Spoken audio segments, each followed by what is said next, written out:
MakingStarWars.net.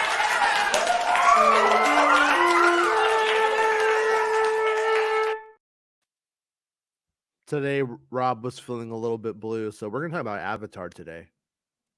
Are you excited? It's a blue world order, Jason. Oh, the man. blue world order. Hey, let's drink a But blue moon and talk about it. No, it's too early for that. that's But, gonna end up on Newsmax. The blue world order. You'll the see. blue world. You know what I mean? Yeah. So we're supposed to have Willow Wednesdays, but I didn't like Willow this week, so we're talking about Avatar. I put out a Willow video earlier, so if you want to see it, Mike, you could definitely check it out. It's already up. But so a bunch of the critical reaction stuff came out for Avatar, and my buddy Bestman Bulletin. I said, hey, I want to be impartial. I don't want to just pull the bad reviews. I don't want to just pull the good reviews. So he pulled like 12. Just 12 kind of at random of, not randos, not just like some like, hey, my name is Jim and I thought it was a stellar film. Nothing like that. But people that he follows just kind of give me a little mixture of them. So we're gonna look at them and we'll see how it goes. We also have a little news story, but we're gonna start with Murph's multiverse, which is a superhero. He's like a MCU guy, isn't he? Yeah. I think he's pretty I'm familiar cool with that name. Yeah. Murphy's Multiverse. I called him Murph like he was fucking RoboCop or something, but his name is Murphy. Yo, Murph. How's it going? You're a robot guy now. All right, Avatar: The Way of. Oh, sorry. What? Sorry. If you don't like Thor: Love and Thunder, there'll be trouble. Yeah, buy that for $1, Murph. Yeah. Murphy's Multiverse says Avatar: The Way of Water feels like the next step in blockbuster evolution. It's a journey so immersive that you want to reach out and touch it. Ooh. An improvement over its predecessor in almost every way, and an absolute achievement in filmmaking. So that's pretty fucking positive right there. Yeah, I don't like touching my movies. I like it when the seats spit in my face. Know what I'm saying, Jason? Hey, Dave. You know what I'm saying? I like to do some of that spit D. I like to go in and pay $30 in the seat, and it goes right in my face. I love it. One time, when I went to that Savaggio press screening in LA, I talked to Dave for like an hour. About a half hour of that was just him talking about how much he loved Avatar. about how Avatar was so amazing, so what I'm saying is, Star Wars people, watch after I'm sure he's already seen Way of Water, probably, considering his place in that company, but I wouldn't be surprised if we start seeing some Avatar influences, because we saw Onderon pretty much influenced Saw Gerrera's planet, influenced you by go give me an excuse to put a little blue fairy in Star Wars. He'll do it. He will do it. I always wanted to know what it was like the first time Robert Rodriguez stepped on set in his hat and Filoni was in his hat. And they're staring each other down, kind of like Kermit the Frog in the Muppet movie, right? And then they look to the left, and Favreau's wearing that big styrofoam hat from Superman 3, right? Richard Pryor, Maybe they were like Cyril Karn and his buddy. They like switched the hats. Oh, they switched hats. They switched the hats. Maybe they did that. And then Filoni like threw it in the bin. He's like, I'm not really wearing that. That's disgusting. All right. So Perry Nemiroff says Avatar: The Way of Water is pretty incredible. I had faith James Cameron would raise the bar with the effects, but the visuals are mind-blowing. One stunning frame after the next. But the thing I dug most is how the technical feats always fell in service of the characters and world building. So that's what Perry's saying here is what I was afraid of wouldn't be the case. I hope that is accurate, because when I saw the 15-20 minutes, I don't know what the time was at D23, it was like a lot of the times you would see really pretty things that were really cool, but I was like, is this just, is it a movie of exposition? Is what I left feeling about the clips, the question that I had. So Perry's saying a fan this. of the prequels. Yeah, but the exposition in the prequels it isn't necessarily. Don't. It is setting up. It sets up things. You could say it's not efficient. That's fine. Sets up a whole cartoon series that will then explain all that shit over a course of 8 years. That's what it does. And hey, and you know what? That brought me a lot of happiness. A lot of happiness. All right. Hey, it's really beautiful when you see water splashing on a dock. But if I'm watching water splash on a dock in 3D for like 3 hours, it's going to test my patience. Is my point. Did you say dog? I want to hear what you docking. said. Don't look up docking on the internet. Brandon, I'm gonna look that up. Look that up. You'll like it. You'll like it, Dave. Anytime you tell him not to do it, he's gonna do it. The people who hear this as a podcast, they're just like, what is happening right now? No, it's fine. It's fine. It's funny. Okay, Brandon, hold on. I'm gonna explain the joke. Let's take an hour. So when Jason's saying things, I load up a cartoon version parody in capitals. Yeah, is that good? Like, Felonious D. If you're listening to this as an audio podcast on Spotify, you can open up video and go back to audio. If you're watching on YouTube, you already got the video. If you're listening on iTunes or Apple and any of that jazz, then watch the show every now and then. It'll make sense. You can just assume I'm crazy. Like, that's what I really like. That feeds the narrative for me. That's fair. The internet's okay with people having multiple personalities these days. I think that's completely cool. Wouldn't be Jason's first follower. Wouldn't be my first one. Oh man. Just send me your OnlyFans. We'll just get it out of the way. I'll just pay you. Okay, hold on. Brandon Davies, comicbook.com says Avatar: The Way of Water is a never-ending visual spectacle. It's a better, more complex story than the first, with solid emotion, but the characters could grow a bit more. It's definitely long. That's what she said. Running on incredible visuals and techniques, which are 3D's best. So I think what Brandon's saying here is also what I kind of expected. Like Cameron's like pretty good at letting you get the point, right? He tells you what the point of the character is, kind of what their issue is. He makes you feel for it, but he doesn't go very deep on it. He doesn't go deeper than he needs to. He just he is efficient with that stuff, I think. So I can kind of see how somebody like Brandon Davies might say, hey, it could go a little bit deeper, which I'm sure it could have, but in a world with cat people, I don't know if I need that or not, but I'll know after we sit 3 hours in the fucking movie watching it, right? I think people, you can say what you want about Titanic, right? Like, I love all of his films. So I'm not the best person to argue these points, but just imagine had that movie been made by 2 or 3 different directors in 1990. So Michael Bay makes that Titanic, and you know what I mean? Oh man, like that's a whole fucking right. Even like just coming off the rock, it's not, you know what I mean? And then you get like maybe Zemeckis makes it, and it's like way sappy. Like, I know you think, well, it's emotional, but it's emotional in the way that you're experiencing that terror firsthand. Like, Cameron's really good at placing you on the ground in a heightened reality. It's not reality like 1917, right? It's sort of like or Dunkirk. It's a heightened reality, more like Saving Private Ryan, right, in a way. So it's reality, just a little bit more cinematic. But like, even if it was handed over to Catherine Bigelow at the time, like that would have been totally a cerebral thing with no visual spectacle. You know what I mean? Yeah. Like, that would have, like, the boat would have been occurring. Like, they would have just tilted the camera to let you know the boat was tipping and shit, you know? Yeah. And people would have been rolling around. She would have done it in more of a guerrilla.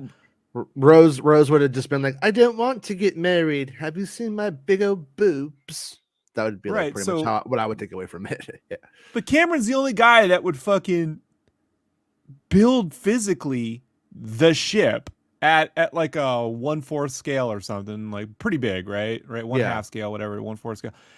And then like raise it up in the air physically.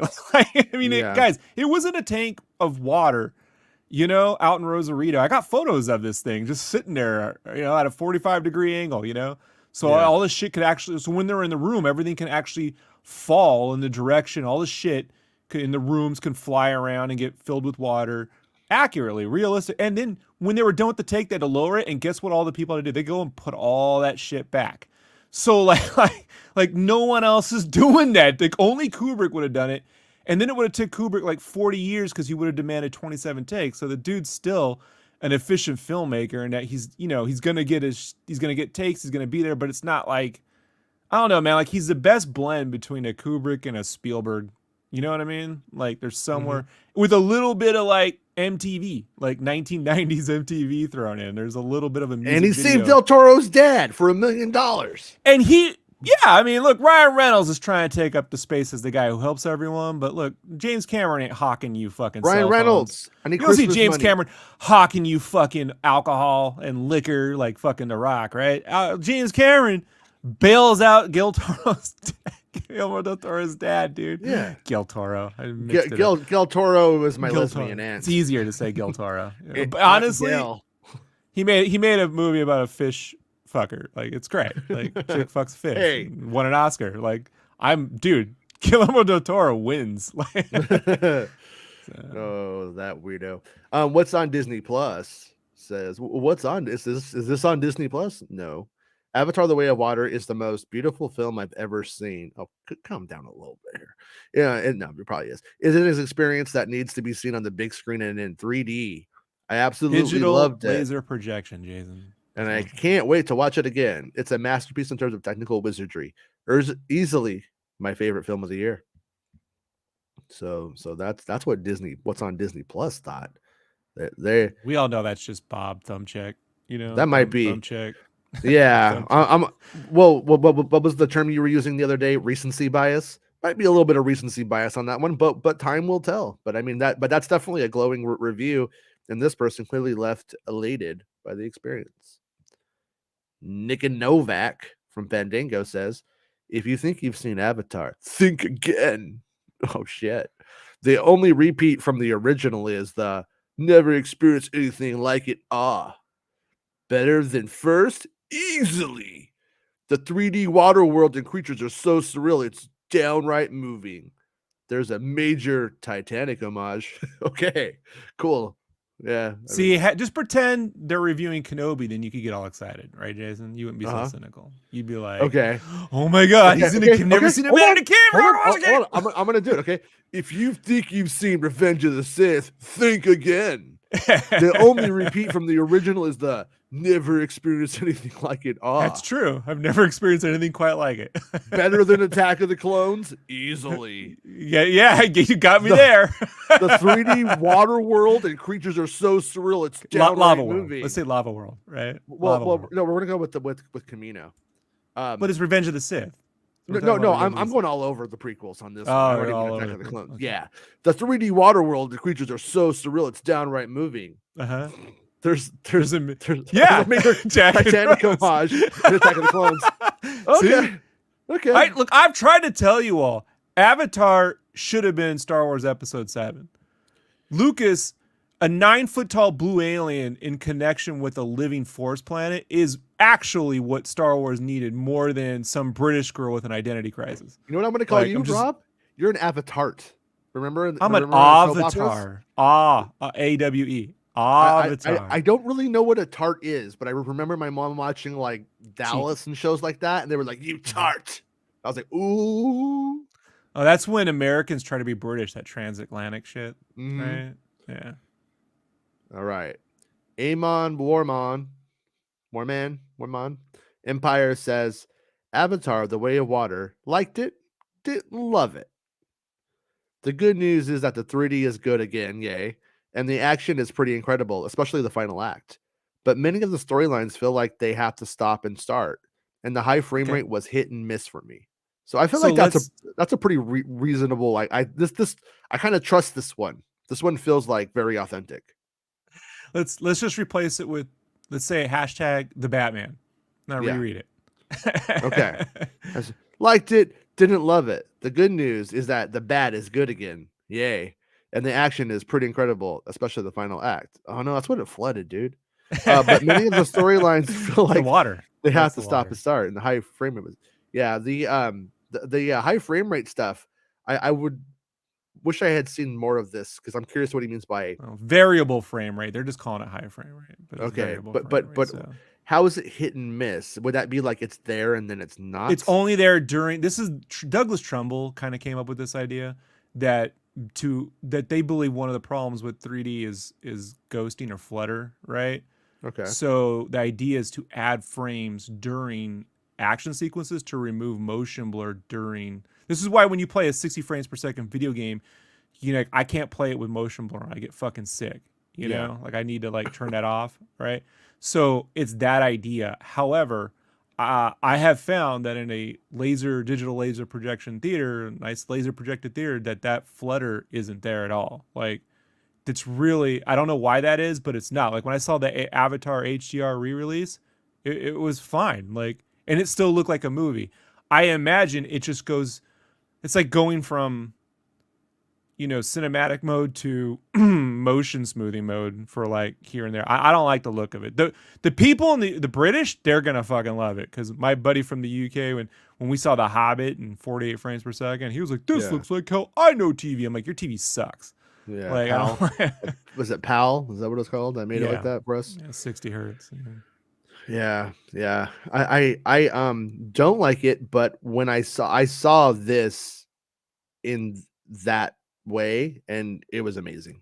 But variable frame rate isn't in any theater. Variable frame rates and variable frame rate screens, so it's going to say VFR or whatever. You get your ticket. When they showed the stuff at D23, Cameron was like, it has to be like exactly the correct way, or we're not going to do it, and it was. And the difference, I can't really explain it because I don't know what I'm talking about. But it looks so much better that looks appropriate here, as opposed to The Hobbit, where it did not look appropriate.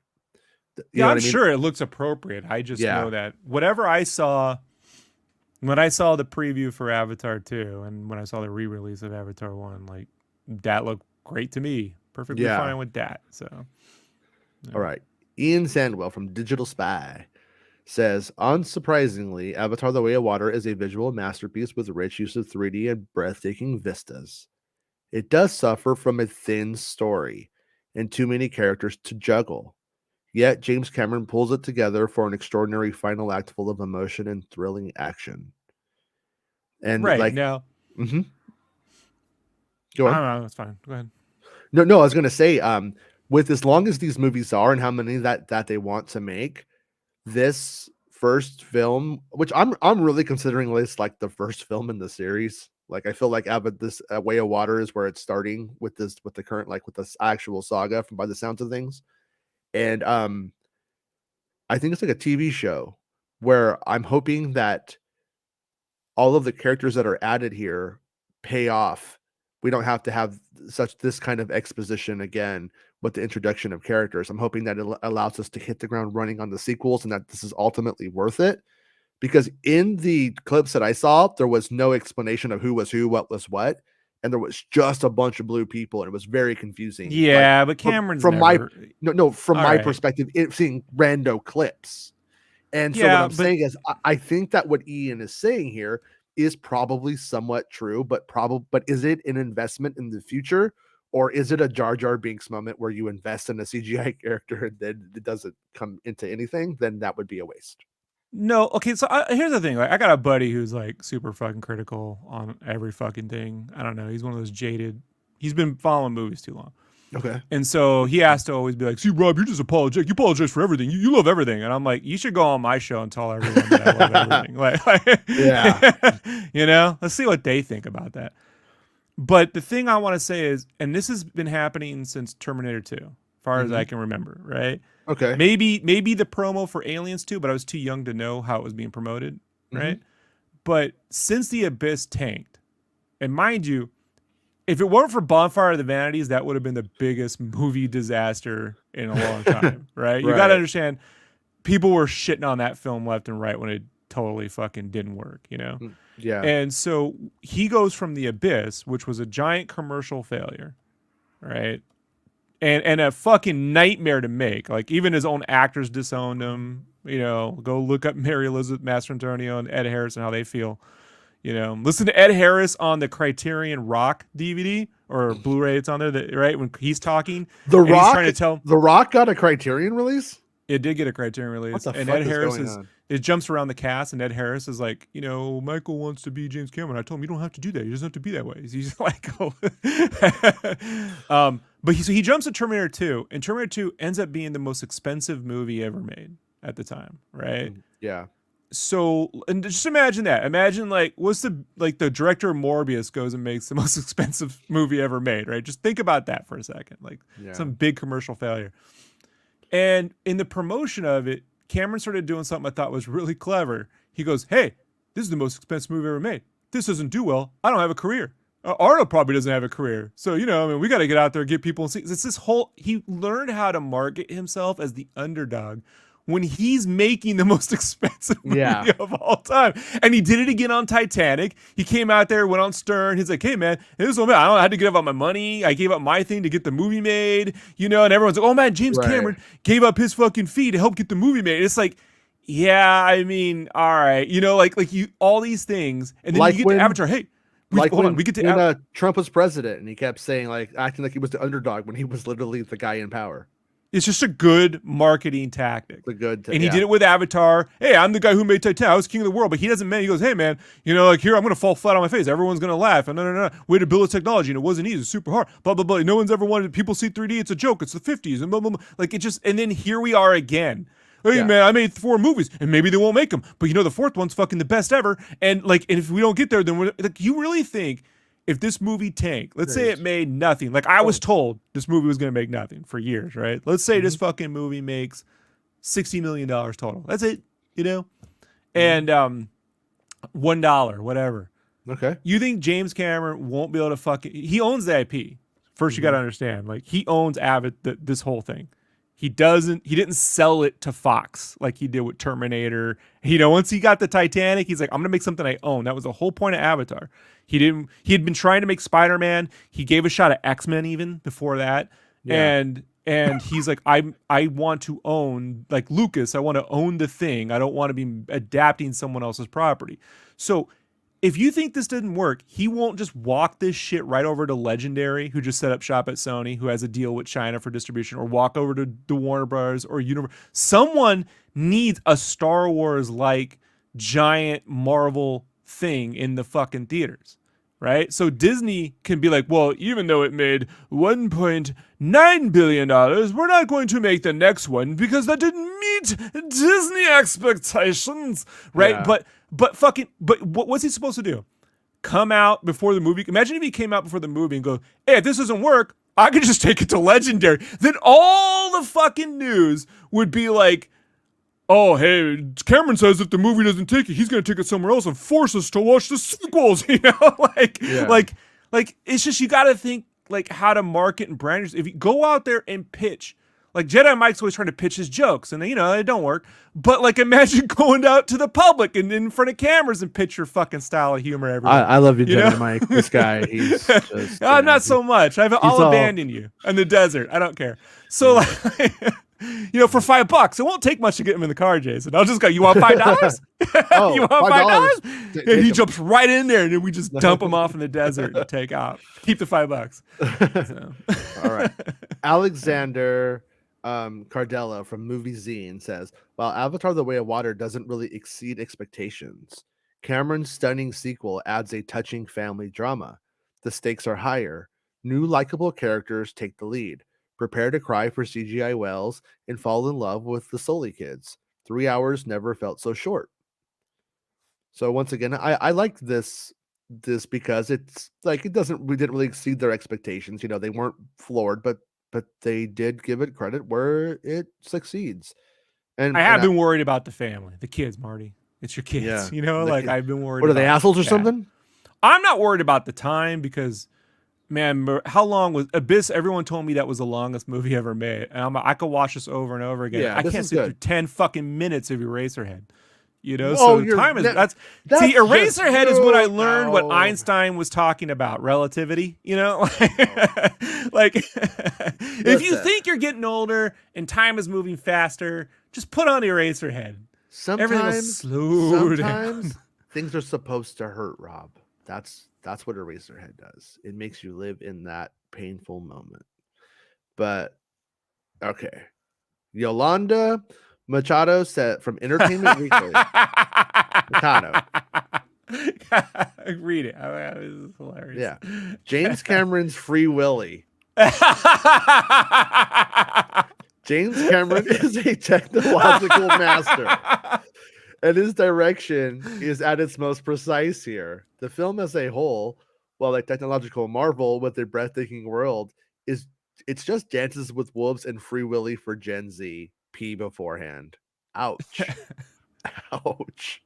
Does the Weeknd do the Michael Jackson song for it? You know. But yeah, Cameron's Free Willy. For you and for me and shitty Jedi Mike jokes. Oh man, people with super chats, and they keep giving Jason the money, but he don't share it with Jedi Mike because he sucks. See, Jedi Mike. I got Jedi Mike to shut up by giving Jason $5. Like that's even better, right? Like I didn't give Jedi Mike the $5. I thought I had a super chat for a minute, you fucking asshole. I should super chat myself during the show, right? Yolanda, I got to give Yolanda credit for being hilarious on that one. That was pretty funny, though. I love that review. It's hilarious. And if it's true, you know, like when people are like, it's like Ferngully. I was like, yeah, Ferngully, but Free Willy, that's way fucking more hilarious. All right. Drew Taylor from The Wrap says, have now seen Avatar twice and am underwhelmed by both its technical masters. Oh, sorry. That was a mistake. Twice. See, you trying to rewrite the reviews. No. By both its technical mastery and unexpectedly intimate emotional scope. Yes, the world is expanded and sequels are teased, but the characters are most important. Cameron is in top form, especially in final act. Good to have him back. Now, what I want you to do is replace this with Ferngully and let's say Zemeckis directed, because I can't remember who directed that movie. Like, go ahead. Ferngully. I don't think that was Zemeckis, was it? Fuck, I know, man. It was some dude who don't have a job, but let's just pretend. It's Bob Mekas, like whatever. Yeah. Okay. Now, I have seen Mr. Goalie. Ferngully twice, and am overwhelmed by his technical mastery and unexpectedly intimate and emotional scope. Oh wow! Yes, the world of Ferngully is expanded, and sequels are teased, but the character is most important. Bob Zemeckis is in top form, especially in that final Ferngully act. Good to have him back. Love the back. Right. So like all I'm saying is you'd be like, fucking Ferngully's back. I love Ferngully. Just like all these dudes and girls, whatever. All these cats came out the woodwork for fucking Hocus Pocus 2 on Disney Plus. I'm like, look, it wasn't that fucking popular when that shit came out, man. Like no. And you know what? It's really not either. Ferngully's a hoax. And you know what was a bigger cultural is Hocus Pocus. Yeah. What we know was more popular coming out the theaters in that fucking time frame was Casper. Fucking Casper was more popular than fucking Hocus Pocus. So I don't know, man. You know, Hocus Pocus can't get arrested. Let's just leave it at that. See, what happened was their parents believed in that. We're opening up the Disney vault to give you Hocus Pocus. You know what I mean? And they all bought that fucking clamshell disc VHS tape thinking it was going to be worth something. And then those poor little fuckers had to watch it 100 times. It was that or Toy Story. They only owned 2 tapes. You know, this is before Bionicle came out, so they weren't. You know, once Bionicle came out, they could put that stuff down. But you know, like they just remember how great Hocus Pocus was. The best. Yeah, nobody's watching Hocus Pocus. All right, PSC Culture says Avatar: The Way of Water is an odyssey. It feels like a visual journey exploring Pandora mixed with video game action. Of course, it's beautiful, but it's hard to get past the indigenous exoticism and the one-dimensional characters. Okay, yeah, man, it's a little. Hey, you ever hear dog whistling, Jason? Yeah. You ever hear of dog whistling? Listen, if people aren't going to stick up for the people of Pandora, who is, man? You know what I'm saying? I'm tired of all this Pandoran cultural appropriation going on. Yeah. Yeah, we want it. Yeah. I mean, you know, you say Smurfs. That's their word, bro. Their word. Scott Mann says Avatar: The Way of Water is breathtakingly beautiful with the most incredible VFX I've ever seen. I saw it in 3D. the story itself is weaker than the first. And how? And Phil's drawn out at 3 hours and 10 minutes. And it's always great to look at. And the last hour is amazing. Here's the thing with Scott Mans. I'm very familiar with him. I'm not. And on the podcast Cinephiles, Yeah. he comes on anytime they do Star Trek, right? And he loves Star Trek 1. That's Not his Star favorite Trek. Star Trek, the motion picture, is his favorite film of all fucking time. That and Blade Runner. So you got to understand. When they get to Star Trek 6, The Undiscovered Country, which is like probably my favorite Star Trek film, motherfucker hates it. He hates it because they made James Kirk. He's not the hero. He has racist tendencies, and that's not James Kirk. No one ever changes when they get older and their kids are murdered by Klingons. Like it's just they're changing things. Like that's my problem. He's a little too stuck in his like nerd ways, right? Like, so I don't know, you know. Yeah. Hey. Remember, Star Trek 6, The Undiscovered Country, is a shitty film according to Scott Mans. So, I don't know, man. I don't know. Go watch that Nemesis, that Star Trek Nemesis. You want to go see some start bitching about Star Trek. Go sit through that fucking thing. All right. So we have this Avatar like story. Collider's pairing them up. Recently spoke with Cameron about the writing process, and then he says, my model was what Peter Jackson did with Lord of the Rings, which was a crazy bet in its time. And it's really hats off to that they took the chance to launch on all 3 of those films. But he had the books mapped out, so he could always show the actors what they needed to know about their character's arc. So I felt I had to do the same thing. I had to play this as if the books already existed. So the only way for us to do that was to write all the scripts and let the actors read all the scripts and see where their characters were going and what it all meant. More to that point. Hold on. More to that point. I can elaborate here. He hired the writers and they built the writing room the same way he produced Dark Angel, so he's familiar with that process, right? So he set it up more like that. But then what he did was he didn't let anyone know. They built the story out, but he didn't let anyone know what script they were going to write. Right. Everyone had to collaborate on the total story, so no one could like favor their own movie, you know. And then once they had it all like blocked out and everyone was cool, then he like assigned the script to each person based on what he thought they were stronger with the material, kind of thing. Okay. So like no one was like, but in my movie, I'm gonna make sure this is where the cool shit goes, kind of. Yeah. Thing, you know. This is the one where Sully becomes Super Sully. Nope, not this one. Super Sully. Super Sully. Right? It's the size of Kevin Nash and wrecks a dick. Or sorry, Doc. Sorry.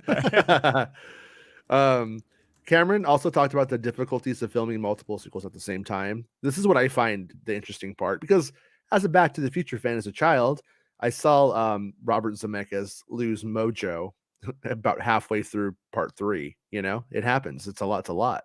And this guy, he must be doing a lot of coke. So I'm joking, but so they knew, okay, we're going to come in. See? Oh shit, you got me COVID. Fuck. I right in my eye. Jason, have the courtesy to let me know when you're gonna, project. All right, next time. So they knew, okay, we're going to come in and film this in bite-sized chunks, not necessarily in sequence. We're going to be shooting parts of 2, parts of 3, and parts of 4 on any given day. That's a challenge for scheduling. But it's no different a challenge than, let's say, if you're working on a limited series and you've got a home set that's going to be seen across 6 hours. It's no different. I'm not saying there's anything unique about this, but I felt that it was the right way to approach it with the actors. And also, it let them see where it's all going. So they're properly motivated and enthused, because the story's a corker. By the time we get down to 4 and 5, if we're so lucky, knock on wood, to get that far, which is obviously driven by market forces, we have to be successful. Yeah, underdog. Yeah, go back to his interviews with Terminator 2. You're gonna see this. He's mastered this over 30 years.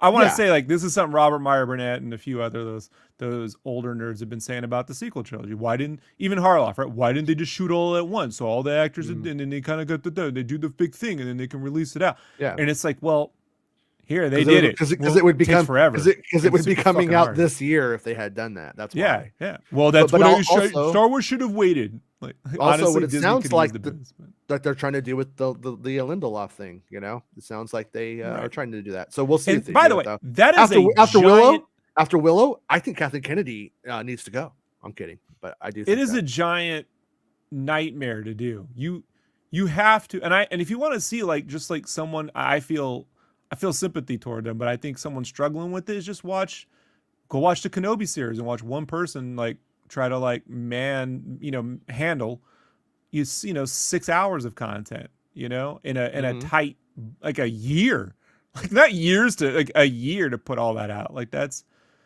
direct you don't see Gilroy directing every episode. You know what I mean? Well, like that's I super was tough.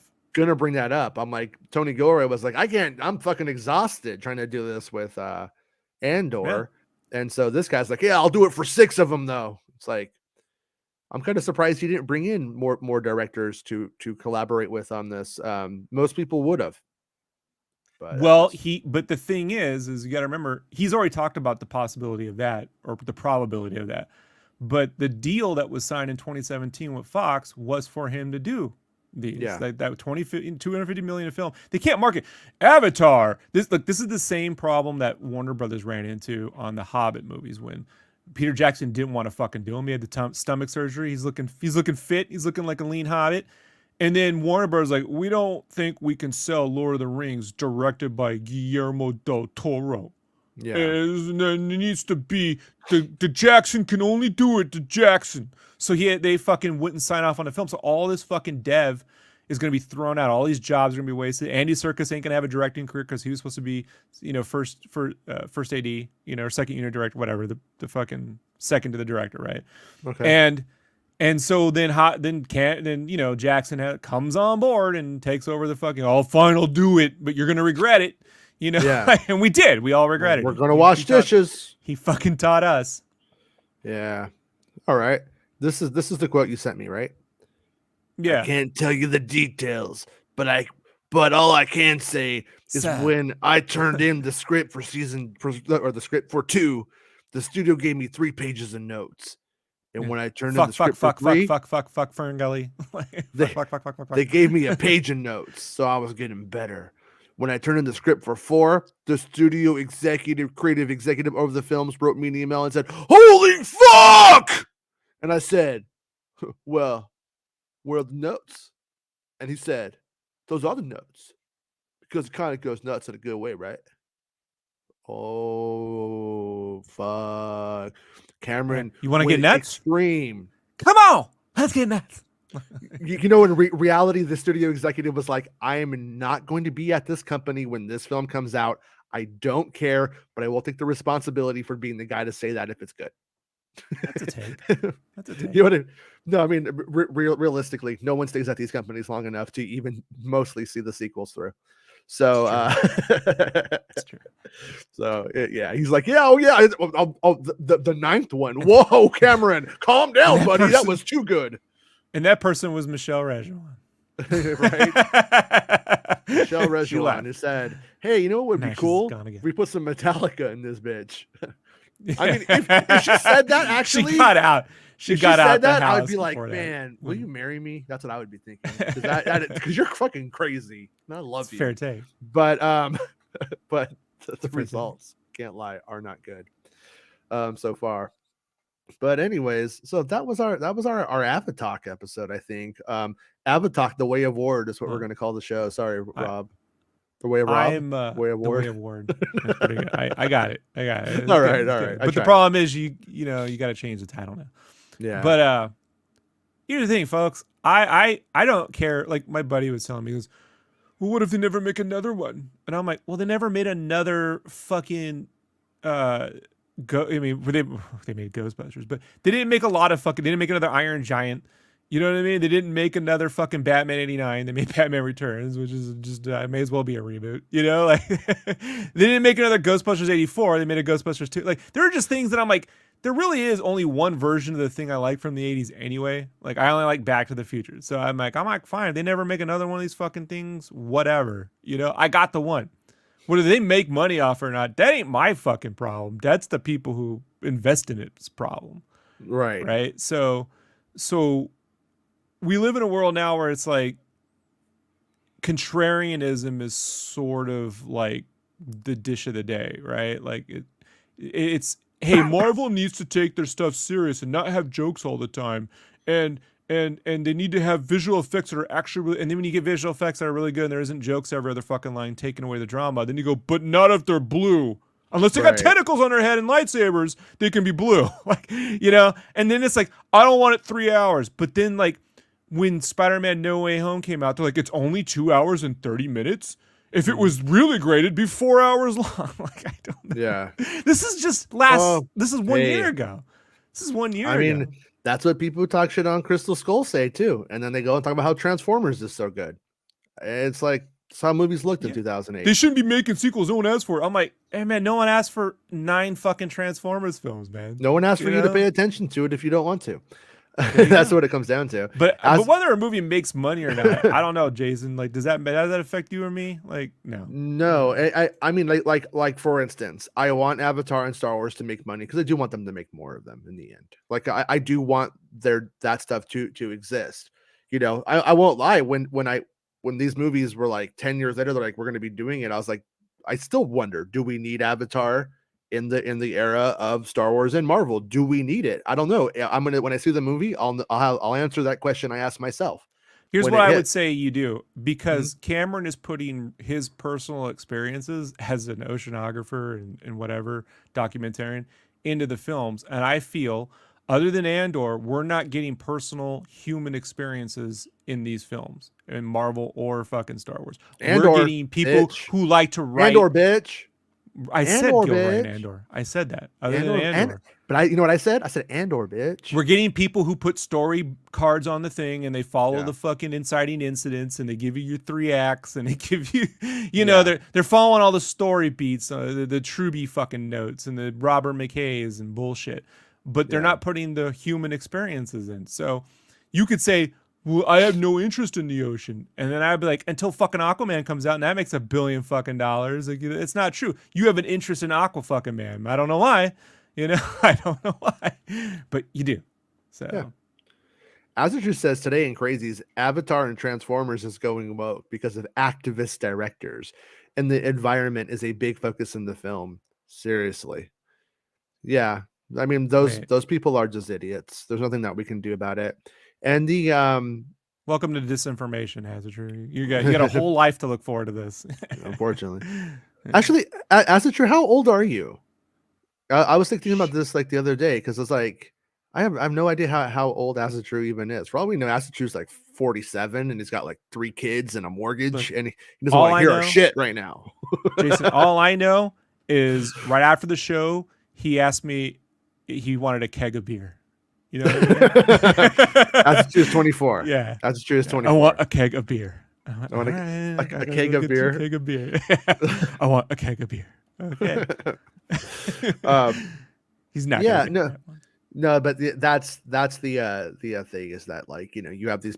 Everybody wants their movies that they like to align with them politically, and Batman beats up the poor. So they like them. Yeah, but it's sort of a weird, like, almost denial that like New Hollywood happened, and that New Hollywood, when it did happen, when that takeover happened, it was like around 69 to 70 ish. I want to say, like, is when you kind of have it like it begins. Does that sound right? It happened when Obama got in office, Jason. Yeah. Well, point being, there was a bunch of leftists outside of Red Dawn guy. You know what I mean? And the industry though grew out of that, you know. John Milius, yeah. It's like also Milius was the inspiration for Walter in Big Lebowski. Yeah, people want to know. Like, yeah. It's like Milius seems like a fucking nutbag, but he seems like a very lovable nutbag. You know, like if you're like in that situation and scenario. Yeah, he'll just pull a gun at you if you step over the fucking line. Well, you know, in I think it's called Fog City Mavericks. There's a documentary about the people who went to San Francisco to start, you know, their own Hollywood. And in it talks about how they were going to like cut off George Lucas's student film at one point or not show it. Milius goes up there and just fucking like is like threatening to beat up the projectionist if they don't. So they like do. He was their muscle, you know? Yeah, That's how they Walter present gets him. along with the dude. So, Yeah. you know. Yeah. You know, and honestly, I hate their brains and the way that they see the world, but there is something actually a little bit nice and beautiful about the fact that Walter and the dude get along. Like they don't agree, but they still are best friends. Except Walter justifies Nazism when he meets the nihilists. Hey, say what you want about the tenets of national socialism, but at least it's an ethos. Like you're like, come on, Kanye, you know. All right, Walter Rogan, you know. It was funny when that Garfunkel and Oates act was doing the Kanye or Hitler thing like 13 years ago. Boy, they couldn't have predicted that better in the end. Anyways, yeah, but as a true, he's got his finger on the pulse of the culture. And he let us know what I was told I'm going to be the only one in the theater, Jason, and I'm getting really nervous now that I'm going to have to worry about getting COVID. I was like, the best part about this is no one's going to be there. And it seems now like folks are like gonna hate watch a 3-hour film in 3D, which, let's be honest, I am pretty proud of Cameron for pulling that one off again. But like, you know. Mm-hmm. But well, I would rather see it alone. I saw Avatar alone. Like that was great. No one was in the theater for that one. Are you going to this alone? Or are you taking the wife? She cannot. She doesn't want to wear a mask for like. That's 3 right. hours. Even though when she went to the doctor, she was there for 3 hours. I clocked it, and I was like, "Well, you went to the but I'm like, all right. You got to go to the doctor, though. She got to go to the doctor. So what can you do? Do you? I don't know. I'm American. You just don't be sick. Like, what? Right? Just believe in God. You know, we'll say the tongues and. Well, anyways, I got to go pick up the kiddos now. So this episode of Avatalk, The Way of Ward and Rob is over. The Way of Ward Brain Games and is Rob. now over. But yeah. But anyways, I'm excited. I'm glad that people mostly seem to like it. I think that we could kind of read between the lines on all of these. The reviews were a little ass-kissy because they were like flown out to the UK some of the people were flown out to the UK. I'm That's sure how you got to do it. Shit. Yeah. And but it's clearly not going to be the best movie ever made, but it's probably going to be one of the prettiest things you've ever seen on the screen. I think that's kind of like my takeaway. And my takeaway is maybe there's a little bit too much character exposition and too many characters, but maybe it all is worth it in the end. That's the hope. When we have a bunch of these films, this first one makes the next ones better. And if that's the case, then hey, I'm all fucking for it. You know, I could sit through 3 hours of exposition if it's gonna pay off. Hey, maybe right at the very end when we're like, this is amazing, they pull out the worst fucking iteration of the Joker you've ever seen and take it all back, Jason. You know, like maybe. I mean, maybe at the very end, Enter Sandman starts playing, but that would still be okay because Enter Sandman exists in this fucking universe, unlike Willow. All right, everyone. They could have played Anger. My alarm is going off. I gotta go. I won't be saying bye to you after the show, Rob, because I gotta go get the kids. Bye, everybody. Okay. Thanks, Rob. Bye, everybody. Bye. Be cool. Stay in